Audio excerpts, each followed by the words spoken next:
এরকম করেই চলতে থাকছে এখনো। তারপর থেকে ওর বাবার যে দোকানটা আছে, একদিন রাত 1টার সময় ফোন আসছে যে দোকান পুড়ে গেছে তোমাদের। রাত 1টার সময় গিয়ে দেখছি মানে আগুন কিচ্ছু নেই দোকানের, সব কিছু মাল সব পুড়ে নষ্ট হয়ে অনেক গেছে। দোকান একসঙ্গে অনেক দোকান, ওইখানে আমাদেরও দোকান ছিল, ওই দোকান। ওইখানেরই পুজোরই কিছু একটা থেকে বোধহয় আগুন লেগেছে। হ্যাঁ হ্যাঁ হ্যাঁ। তারপর থেকে ওর বাবা ওইখানেই মানে সাইকেলে বেঁধে বেঁধে মালগুলোকে নিয়ে ওই ঘুরে ঘুরে ওই মন্দিরেই বিক্রি করে। তো কেশব এখন কি করে? ও আমার সাথে দোকানে বসে টাইমটা পাস করার জন্য, কিছুই দেখতে পায় না। রাত্রিরে তো কিছুই নয়, ওর কচেটা আছে, ওই লাঠি নিয়ে ও যাওয়া আসা করে।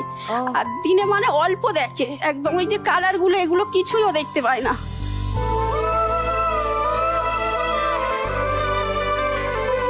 একদম কিচ্ছু নয়, ওর রেটিনার সমস্যা।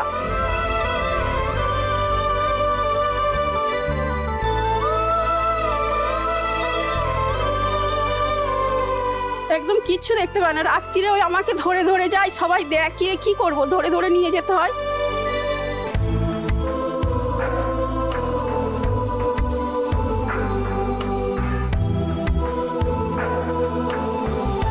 ওর তো কষ্ট হয়, ওর তো ভবিষ্যৎ আছে একটা, আমরা এখন আছি তো ওর বাবা তো ওই নিয়ে। এখানে যে কলকাতাতেও বেহালা ব্লাইন্ড স্কুল বা বেহালা স্কুল না, এখানে ওটা হবে না, ওটা মহিলাদের জন্য। আমি ওখানে গেছিলাম বেহালায়, যে ব্লাইন্ড স্কুলটা আছে ওখানে, বললো মহিলাদের জন্য, এটা ছেলেদের নয়। না, এখানে কিছু হবে না।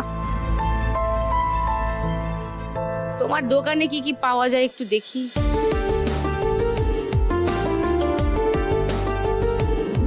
এগুলো কি? ও সে নেলস? হ্যাঁ, নেলস। বাচ্চারা খুবই ওটা পছন্দ করে, নেলস।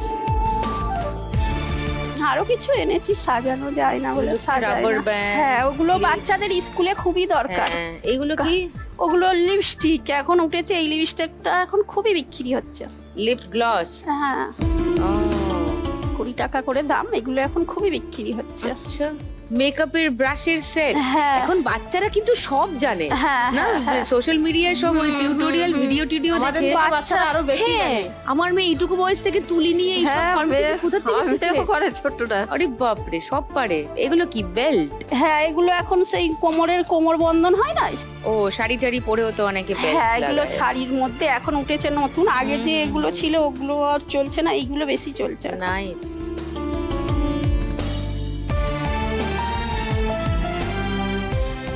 এটা তুমি তো সিলভার যেহেতু পরি আমি দেখেছি তোমাকে, তাই জন্য আমি তোমাকে এটা দিতে চাই আজকের এখানে গিফট।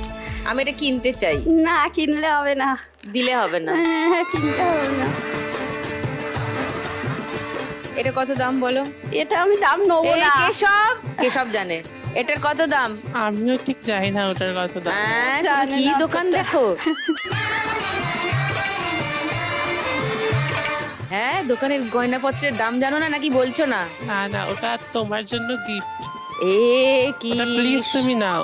মা, এটা বিক্রি করলে মায়ের লাভ হবে না? আমার লাভ এটাও তো হবে, ভাবতে কিন্তু হবে। আমি তো একটু কাস্টমারদের একটু কমে দিই, সেই জন্য কাস্টমার একটু কমে দিতে পারি, কিন্তু এমনি নেবো না। না, আজকে তোমাকে এটা কমে দেবো দিলে নেবো। বলেছি, তো আমি এটা এমনি যে সেটা আইডিয়া করার জন্য বলছি। এগুলো কত দাম হয়?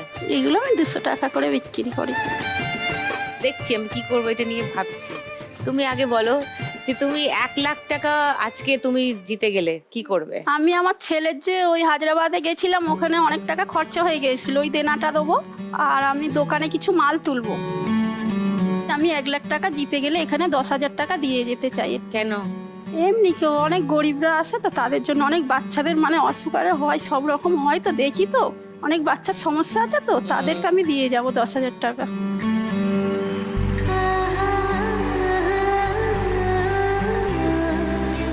ওকে, ফার্স্ট রাউন্ডটা খেলবো। দাঁড়াও, এখানে দাঁড়াও, 1 সেকেন্ড দরকার আছে। না দিদি, নেবো না, এটা অন্যায় হচ্ছে দিদি। এটা আমি কিনেছি। না, এটা অন্যায়। না, আমি আজকে বউনি করলাম। না, না, তুমি আজকে তুমি যেখানে শুটিং করছো তো দোকান বন্ধ, রাইট? না, তো আমি বউনি হওয়া দরকার না। আজকের বন্ধ না না না, এটা আমি বউনি করেছি। না, আমি এটা রাখলাম, তারপরে না, তুমি এটা ডিসাইড করো কি করবে। চলো ফার্স্ট রাউন্ডটা খেলবো, এসো। হ্যাঁ,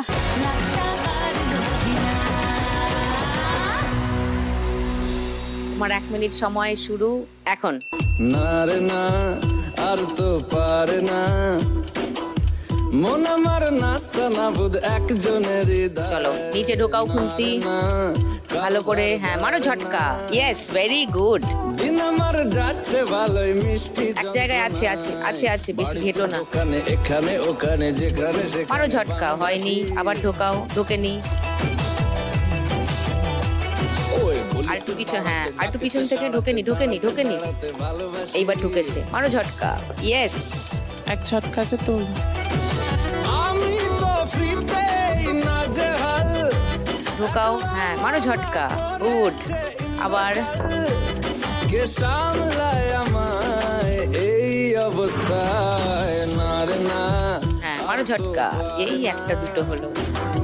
মন আমার নাস্তা না বুধ একজনের হৃদয়। হ্যাঁ ঢুকেছে, মারো ঝটকা, গুড। আবার আবার, এই যা। 500 আছে 6টা, 3000 মানে 4750। 10 আছে 17টা মানে 170, মানে 5360। এইবারে নমিতা, তোমার দোকানের গল্প শুনি একটু। আমি দিদি একটা ছোট চায়ের দোকান করি, কবে করেছো এটা? 2 বছর হয়ে গেছে। চায়ের দোকান কেন দিলে? আমি আমার স্বামীর বাড়িতে ছিলাম, সেখানে দেখছি যে আমাকে সংসার চালাতে সম্পূর্ণভাবে টাকা দিচ্ছে না কে? আমার স্বামী। আচ্ছা, দিয়ে আমি কি করলাম, মেয়ে ওখানে গ্রাম এলাকা তো মেয়ে দূরে যায় স্কুল পড়তে। আমি এবার কি করলাম, ওখান থেকে আমি নিয়ে চলে আসলাম যে ওখানে চায়ের দোকান করব, আমার সংসারটা ভালো করে চলবে। তাকে বললাম যে তোমার টাকা, যে টাকা তুমি জমাবে তুমি রাখো, বাড়ি করব আমরা। সে কি করলো, বাড়ি আর করলো না। সেই টাকা পয়সা আমি চলে আসলাম এদিকে চায়ের দোকান করছি, ও টাকা পয়সা নষ্ট করে দিচ্ছে। মানে তুমি বাড়িতে আর থাকো না? না, আমি ভাড়া এসছি, ভাড়াতে চায়ের দোকান করি। ও, দিয়ে আমি চায়ের দোকান করছি, একটা ছেলে এক মেয়ে আমার। আচ্ছা, মেয়ে কত বড়? মেয়ে 14 বছরে, ওই যে মেয়ে আর এসছে। ছেলে, ও তোমার নাম কি? নিবেদিতা মণ্ডল। নিবেদিতা। আর ছেলে? ছেলে 4 বছর। 4 বছর। আর স্বামী কোথায় থাকে? স্বামী বাইরে সিকিমে থাকে। ও, কি কাজ করেন? ও প্লাইয়ের কাজ করে। মানে কাঠের মিস্ত্রি? হ্যাঁ, কাঠের মিস্ত্রি। আচ্ছা, তোমরা কোথায়? আমরা এখন মালদাতে। তো সেটা কটা থেকে কটা অবধি তোমার খোলা থাকে? আমি সকাল 7টার দিকে খুলি দোকান, আর রাত্রি 9টা-10টা অবধি করি, তারপরে বন্ধ করে দিই। তো তোমার স্বামী ভালো উপার্জন করেন? ওর কামাই ভালো দিদি, মাসে 20,000 এর উপরে পয়সা হয়, কিন্তু টাকা পয়সা সেরকম আমাকে দেয় না। কেন? দিচ্ছে না দিদি, তার মতো নিজের মতো করে খাচ্ছে, নিজের মতো আনন্দ করে, নিজের মানে যেটুকু নিজের ব্যবহার সেইটুকুই করছে। একটা বাচ্চা আছে, একটা ছেলে আছে, একটা মেয়ে আছে, হ্যাঁ, তো- তাকে কি দিবে সেটা ও ভাবে না। কেন? জানি না দিদি, ওর মনে কি চলছে। সে আবার কি কথা? তো তার তো সন্তান তো দুজনেই। আমি তাকে বলেছিলাম দিদি যে আমার টাকা দিয়ে আমি সংসার চালাবো, তোমার টাকা দিয়ে তুমি জমাও টাকাটা, আমরা বাড়ি করবো একটা। বলছে তুমি তো আমাকে না করেছো দিতে টাকা।